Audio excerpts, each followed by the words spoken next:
Abusan chao ensem bi boboba na if say ensem we true dia na che say NPP for omo ehun ya ka adwam ni nyina ne say ene ye ho ne nya report from a foreign media company bi a omo chem say omo journalist ay investigation say the Ghana ha ana asimi ko fa bi betu no omo chem say omo journalist etimi ay investigations akonya a contract details bi a akoso between NPP and a Ukrainian based PR firm via from Brandcom. Now, according to a report now, that news website are reporting which Oma drop evidence purporting to be a letter the Ukrainian based PR firm na send the NPP for threaten NPP party. They say as a campaign no here and san musika bi party no NPP for prior to 2024 election now. Then by September ombetimi SU NPP4 edo omo akọ court na omo demand sikapugo be $280,000 plus legal fees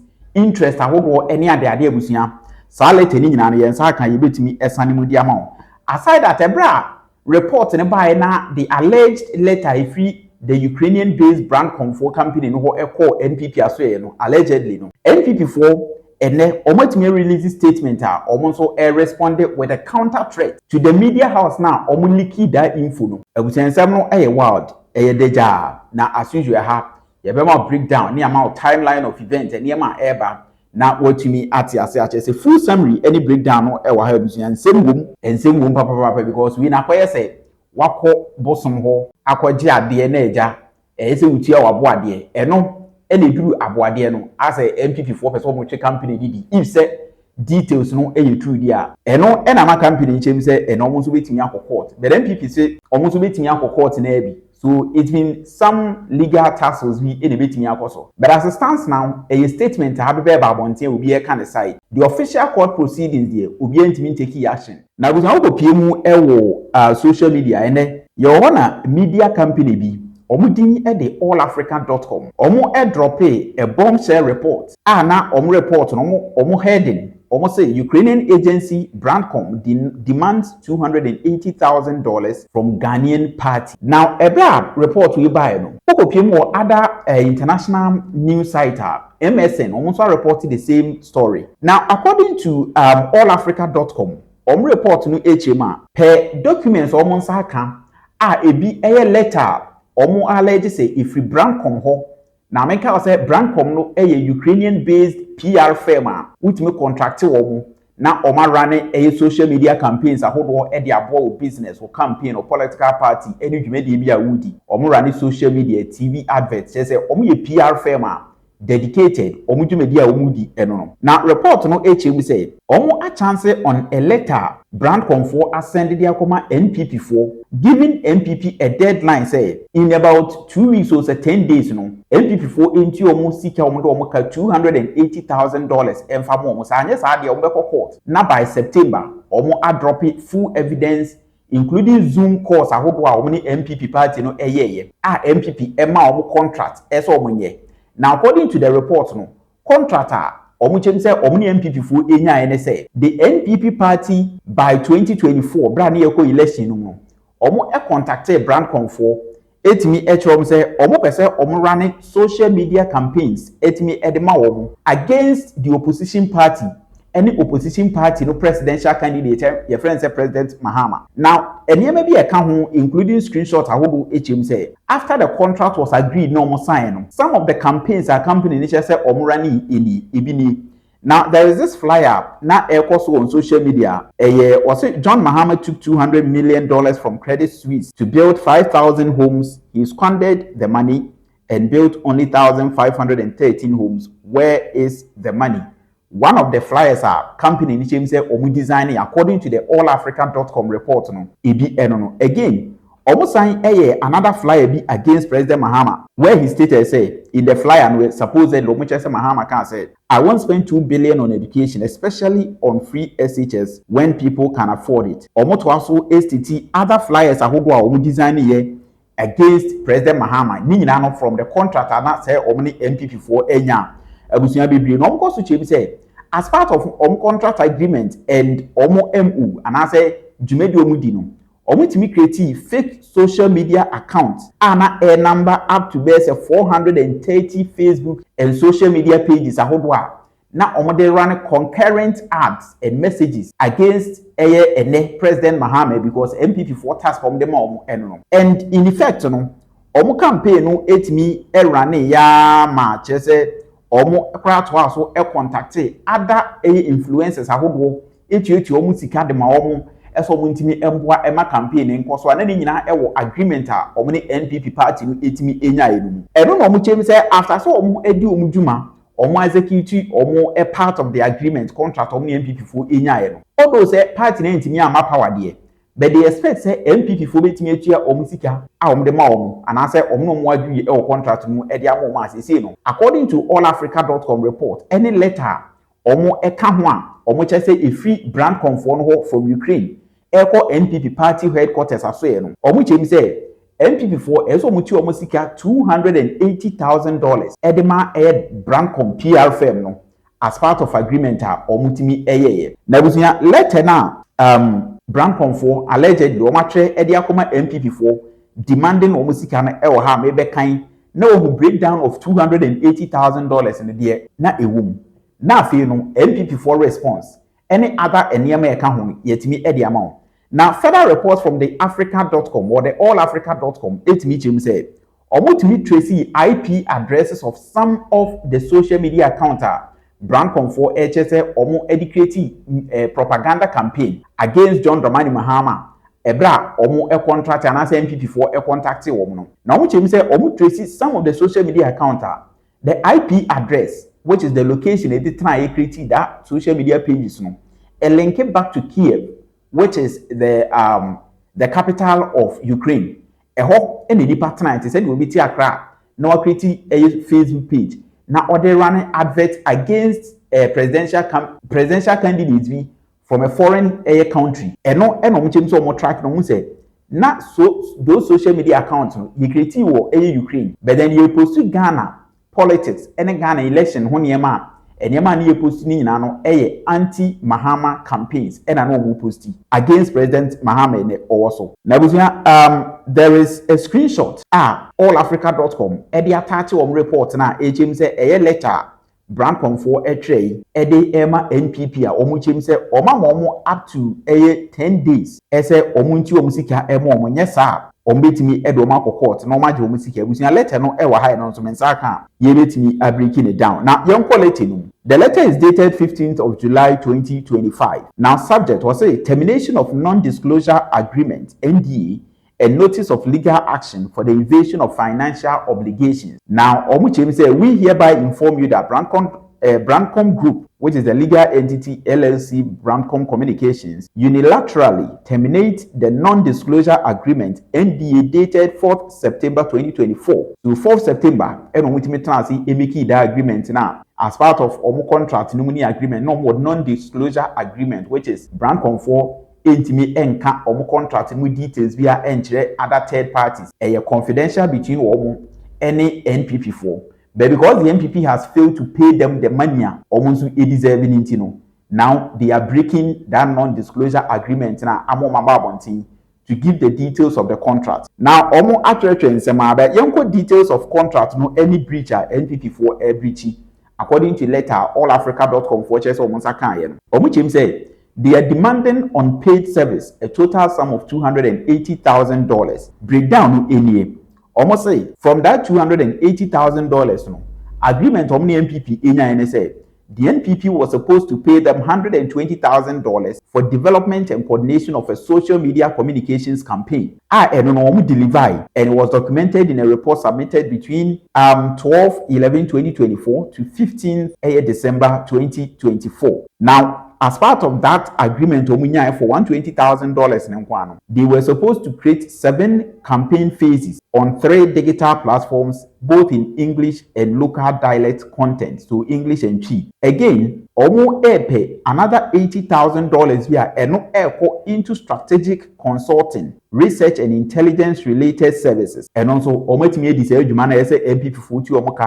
$80,000 for strategic consulting and also another $80,000 USD for on-ground event activation and media work in liaison with third-party contractors. Now, as part of third-party contractors, are not a woman Omni NPP agreement. Omni NPP for ETIAS say that $80,000 no. Ombetuebi Ediama influencers ahobo. So company ni chim say omo efa influencers 10, which is TikTok social media influencers omo followers akese. Omo that selected nipa 10 omo bloggers influencers ahobo. Anomo followers omo massive command omo followers so campaign no influencers mako 10 omo fire afin so omo efa 3 media companies and I said media houses Ghana omo ti omo ka as part of agreement again omo etimi 2 lobbying groups party based mobilization activities in 6 districts ni nyina no omo timi execute after so we no NPP for $80,000 that part. Some person say as part of contract NPP nya no. It was agreed say after say omo be execute enema ayabobo so nyina na so omo de ma NPP no. Just 30 days after delivery, omo timi ewie adwuma boy adwuma yes campaign no. Social media propaganda ne ade fa influencers awodo tutu omo ka media outlets awodo omo tu omo ka. After 30 days after so omo timi deliver omo adwuma no. Esa kwata nanka NPP for it meet ya sika no edema wo na chese agreement no ka aye complete but o matena se 30 days na so ya to abawi a whole lot but so maybe 7 a bit twam ni ade NPP for entimi entua wo sika a total sum of $280,000 no muntua ema wo. So as of 15 July 2025 the deadline remains unpaid despite 3 written reminders. Omatimi akre letters makoma 3 discreetly and as secretly Ediama NPP for omo agreement so mutu omo ka but NPP for NTI as of 15th of July enunti no eno ne nam so amene omo cheni say omo leak this particular one ediama that website a friend say allafrica.com omo so etimi leak no na busia as part of letter omo de buy no warning say ka ho any legal consequences bi ni omo say pursuant to clause 12.3 of the agreement of the NPP for Inyaye, any Article 653 of the Civil Code of Ukraine, they are now seeking for remedies. Any other. So 1. Automatic termination of the NDA upon dispatch of this notice. So,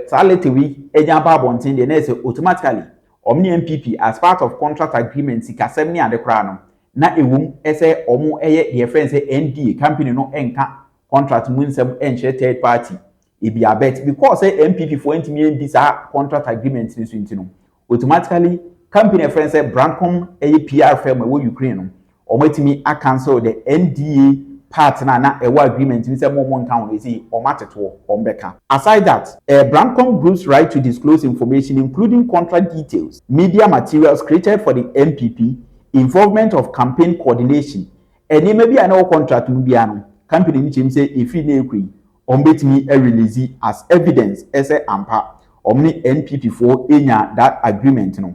Then 3, they will file a claim with the International Commercial Arbitration Court at the Ukrainian Chamber of Commerce and Industry Kyiv to recover a principal debt of $280,000 penalty interest calculated at 11.5 annual USD rate. And the legal expenses and also amount to $14,000. Now we near more much says allegedly we about allegedly say MPP for entity respond here on betimi Agyapong few one so court na demanding. Now they are demanding a payment of that $280,000 no. Say it must be made to Brandon Group's bank account number within 10 banking days. Within 10 days, or MPP for 10 days, or Multimedia says can mom yes sir or mo able to me court na or my GBA can. Aside that, say failure to comply will result in 26 September no. Say MPP for this one. Then by next month, Omu able to me release the details of the contract terms with NPP. Omu publish it across more than 82 media channels in 6 countries and within Brandcom Group's legal partner networks. We retain all digital records of your coordination with our managers by scheduled Zoom appointments dated 12 November 2024 and 10th December 2024, which confirm performance of services. Sincerely, Larissa Dindenku, legal director of Brandcom Group. So we letter no we the free Brandcom for allegedly according to allafrica.com. So once I can Brancom for Chakuma NPP forces, or Intimi Anya, or able to me Edia NPP for. Now, in response, the NPP, NDA, from the NPP's National Communications Directorate, ATMI releasing a counter statement responding to the alleged reporter allafrica.com for Ediaba. Site now a publisher, which is allafrica.com. No, omo issues, omo threaten, say, so man retract it and withdraw and apologize here for this particular report or my file. Then the NPP will also take a legal action against allafrica.com, that media company now, omo a publisher letter na media amount. Now, NPP4 essay. The attention of the New Patriotic Party has been drawn to an article published on allafrica.com on July 31st, 2025, under the headline, Ukrainian PR agency demands $280,000 from Ghana's NPP for online smear campaign. I was saying, NPP4 response, was say, we wish to state emphatically and categorically that the NPP has no contractual relationship, past or present, with any entity known as Brancom, based in Ukraine or elsewhere.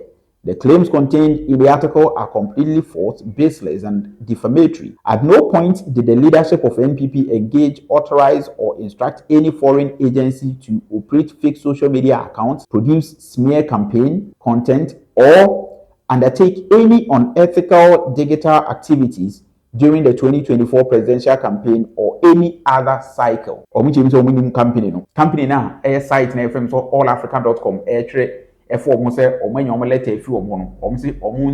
contracting PR firm onye smear campaign against Mahama. Now I say the NPP has always conducted its campaigns based on integrity, policy, and a commitment to the democratic processes. We reject any insinuation that undermines our record of issue-based campaigning and respect for democratic norms. Furthermore, the NPP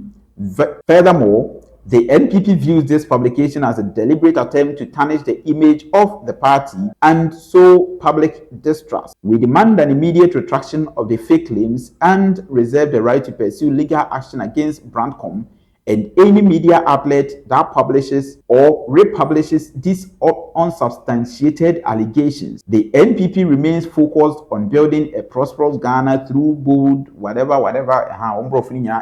So, in short, the NPP also replied to the Brancom allegations, and say, contracted company be Ukrainian from Brancom. Aside that, they are asking the site, the media house now, reported this particular story, Ibriki, and they say, they should retract and apologize in our court. Aside that, they also threatening legal action against a Brancom group.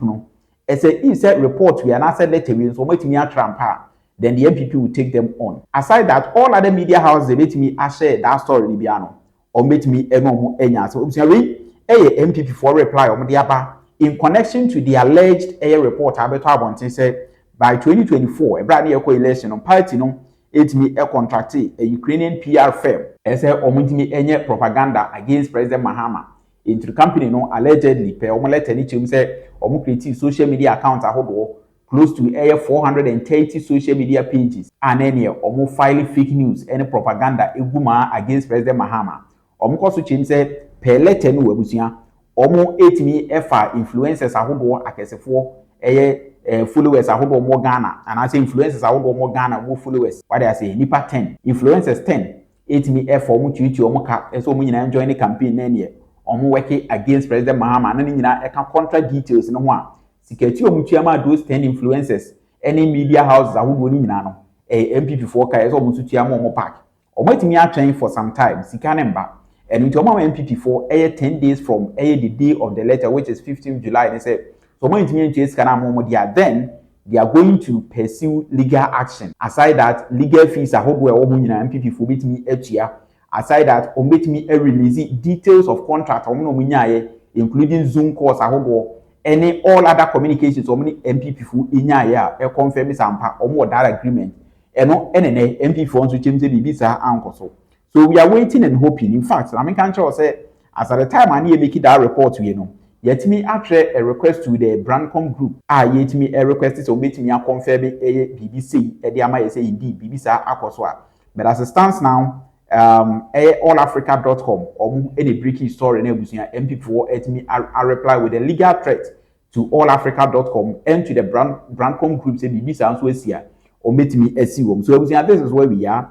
Allegedly, NPP versus Ukrainian fell. The ometimi to the election. Ehun sɛ me yɛtimi de ama no. Busa me tell comment. The comment section. We need to see Phoenix Media. Na first time because of subscribe to channel. We post video. Betimi nya update. And mind you, you betimi akɔso follow story as and when you benya update no. You betimi ama wonso onsa kemi.